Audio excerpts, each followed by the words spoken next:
Hello guys, this is my very first direct live stream to YouTube, so I'm pressing play and seeing what happens. So some of this is very much a bit of a test project. I wanted to come on and speak directly about Daniel Farke and Brendan Aaronson, as the title suggests. And for me, I've got a very different kind of opinion and direction, I think, to a lot of Leeds fans when it comes to these two controversial figures. Those of you that have engaged with me before, either via the West Yorkshire Football Show or via Twitter, will know very well that I have been a staunch defender of both. And yeah, I wanted to come on and talk really about what the fans' expectations are with regards to the manager, Daniel Farke specifically, but the manager in general at Leeds United. And also, is Brendan Aaronson really that shit? Let's just talk about it as it is. So, Daniel Farke first off. And this stream's probably going to go on for about 10 minutes. We'll see 10, 15 minutes. We'll see how many, if we get anybody in live. Currently, the channel has 2 subscribers, so I'm not expecting too much. Now, Daniel Farke came in at a time when Leeds United were in the absolute pit of misery. Let's be honest. They were absolutely on their knees. And the instant reaction from fans was one of confusion. I think they were very disrespectful to Daniel Farke right from the get-go. We're talking at the time about the most successful Championship manager ever. Sorry, joys of live streaming. Have to let the dog out in just a sec. Yeah, we're talking about the most successful Championship manager ever. And we were lucky enough to get him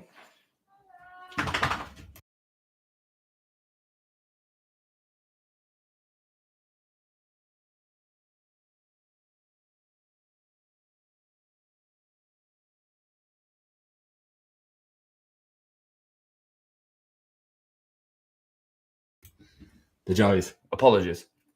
Just please skip by that if you're watching this afterwards. So yeah, Daniel Farke came in a time where we were looking at rebuilding, and we were very fortunate, I think, to get him at the time. Now, don't get me wrong, this was still a huge job for Daniel Farke. It's still a job that, you know, I think was probably at the top of his range at the time. But bear in mind, he'd gone over to the Bundesliga, had an okay season at Mönchengladbach, finishing mid-table. You know, people want to kind of fire at him that Mönchengladbach wasn't a success or that he did a bad job at Mönchengladbach. And the truth is he finished exactly where they'd averagely been finishing. Now, he got sacked at the end of the season, but he didn't have a terrible season at the end of the day. Had a bit of a spell at Krasnodar, didn't spend any time there due to what happened out in Russia. And then obviously the rest of his reputation is kind of dictated by Norwich. Sorry, I had a mental block there. Yeah, was you know, the Norwich time. Now, at the end of the day, the Norwich spell was a success. Norwich, since he left, have never been out of the Championship. They've been in the Championship continuously ever since. Not only that, but they've actually struggled to compete. We played against them in the playoffs, not last season, the season before, and swept them aside. Daniel Farke had them as title challengers and title winners on 2 separate occasions. This season, they find themselves struggling at the wrong end of the table. You know, Norwich notoriously, outside of a couple of seasons at the beginning of the Premier League, have been a side that have sat in the Championship, sometimes also in League One, bear in mind as well. And he were able to, out of nothing really, create a squad that was able to win the division twice and then compete in the Premier League. Now, in his first season in charge at Norwich in the Premier League, he was able to keep his job. And for a relegated side, for a team that finishes bottom of the league, that's actually a success. We are so quick as fans to look at that as be deemed as, oh, I can't do it in the Premier League. Well, the club had already kind of made their expectations clear that they were expecting to go back down. So in what world is finishing bottom and relegated actually a failure? It would have been a huge overachievement to achieve anything further. So I just don't understand where fans get off on kind of critiquing season 1 too much. Now, in season 2, The same kind of existed, and he only got sacked because of a run of games which stretched, I think it was 10 straight losses at the end of their second spell in the Premier League. And sure, look, there comes a point where you need to go to pastures new. But it hasn't been a success for them. It hasn't worked since sacking him. At the end of the playoff final, I would have been very happy or very content if Daniel Farke would have parted ways with Leeds United. I wasn't happy with some of the standard of football. I wasn't happy with the lack of the formation change and the lack of adaptability. We lost to Southampton 3 times that season. I do think there were contextual reasons for that as well. The end of the season game at Ellen Road, we'd already kind of knew that we'd missed out on the automatic by that point. The players were probably in a bit of a funky headspace. The game earlier on in the season, Joe Rodon wasn't available that day. We were awful away at Southampton that day. And then the playoff final, which there weren't much in it. We're a crossbar width away from getting back into that game and taking the game to extra time. So, but still, there were things that we weren't happy with Daniel Farke. But then he came back in season 2 and he absolutely dominated the championship. 100 points. In my lifetime, I'm 35. For the 20 years that I've kind of gone home and away with Leeds United, we should have had very little football that was better than this. That's the reality. Now, obviously, we have the Bielsa days, 2 seasons in the Championship and season 1 in the Premier League, were some of the best football we've ever seen.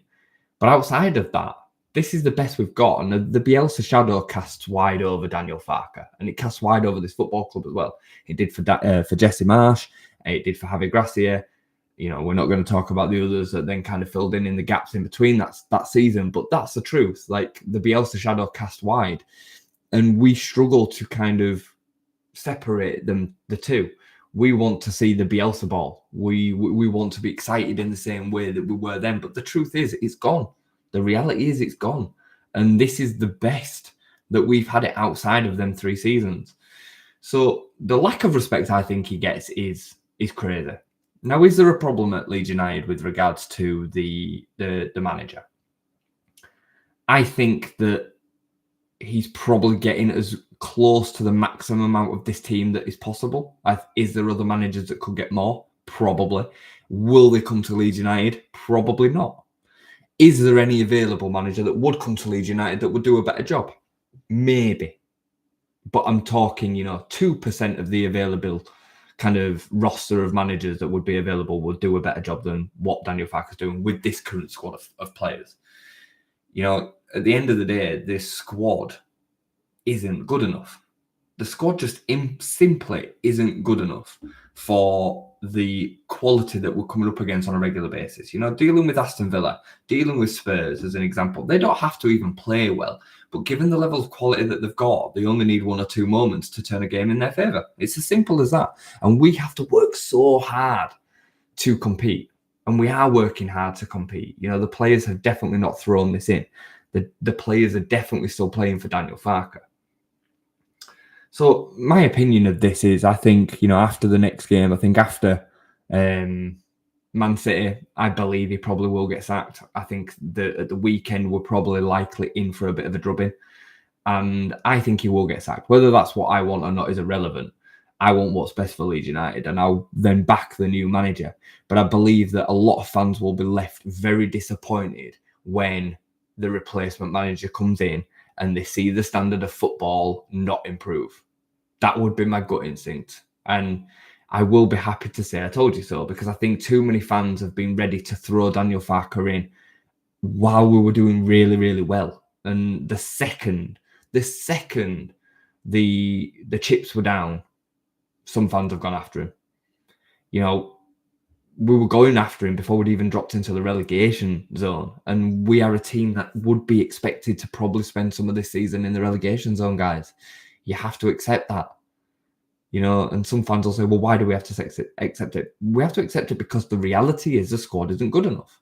It's nothing to do with mentality. It's nothing to do with wanting to be successful or not. I want Leeds United to win the Premier League. It doesn't mean it's going to happen. I want us to qualify for the Champions League. It's not going to happen. Not this season anyway, or not in the near future. It's not going to happen. So we have to be prepared to go show some stomach, show some fight, and go through some difficult parts, difficult times. We have to just survive. Let's talk Brendan Aaronson, and then I'm going to wrap up and finish. Brendan Aaronson is a distinctly average footballer. Okay. But right now, he's one of the best players we've got. Now, that doesn't mean that he's the best player. Doesn't mean that he should be starting every week. But in terms of a 20-man squad, he's one of our players. He is one of the players that can fight for a first-team starting spot. At the weekend, he got pelters. He was one of our better players in the first half. That's a fact.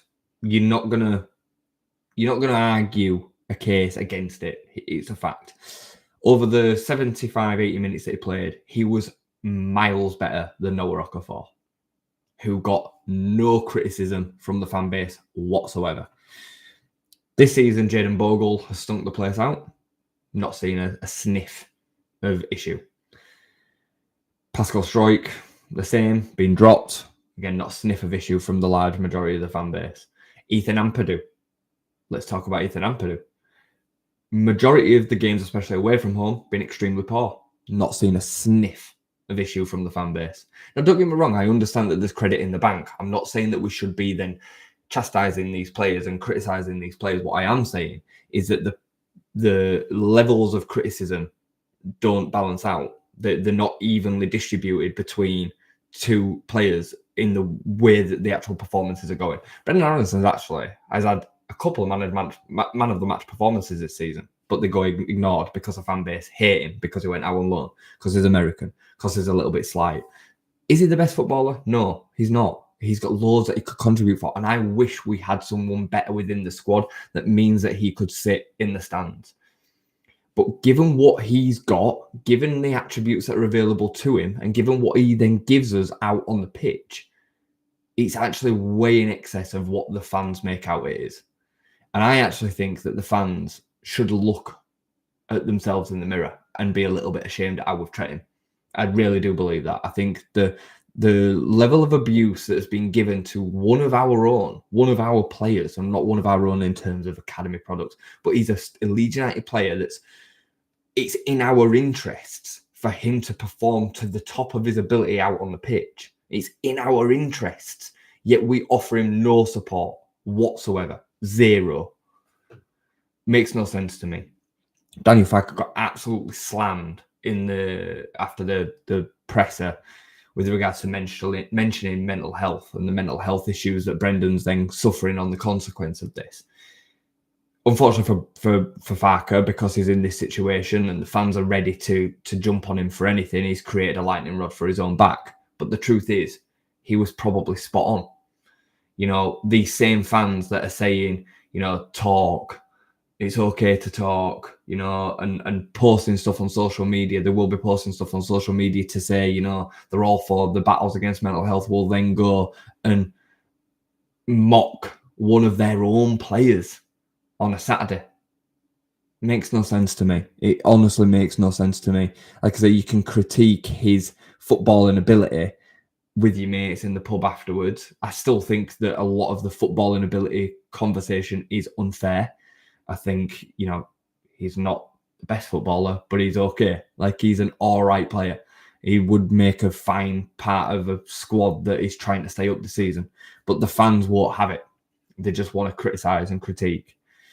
And, you know, like I said, the footballing ability side of things is fair. You can critique an ability, but still back your own players. Support your own players, surely.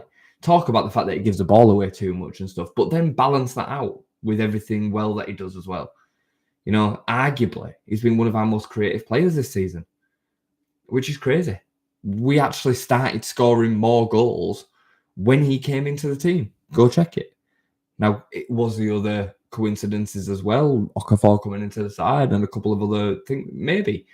But you can't argue the fact that we actually started scoring more goals when he came into the side.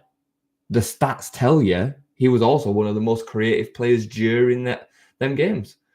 So I just think the balance of this is completely unfair, and I will keep on fighting for the club, fighting for the fans to support the club in the right way, back the club in the right way. At the minute, we are compounding the issues that we're experiencing. And not only are we compounding the issues that we're experiencing, we're enjoying the season far less as a consequence as a fan base. Some of us need to grow a stomach for a relegation battle and accept the fact that this team is maximum good enough to finish 17th. I've had conversations with people that say that this team's good enough to finish mid-table. You are on another planet. So I'm going to finish it there for today. I hope anybody that checks out this video can drop me a like, drop me a sub. I'd love to pick this channel up and get it to a place in which we can have some good discourse, we can have a good community. And one thing that you will always get from me is straight talking. You'll get the reality of how I see the situation. I won't pander to the agendas and the biases. I'm just going to come on and say it as I see it. That doesn't mean that other opinions are not okay and that other opinions won't be taken on board. Of course they will. But you will get the reality. You'll get a more, I think, aligned perspective with reality. So anyway, thank you so much for joining. Peace out.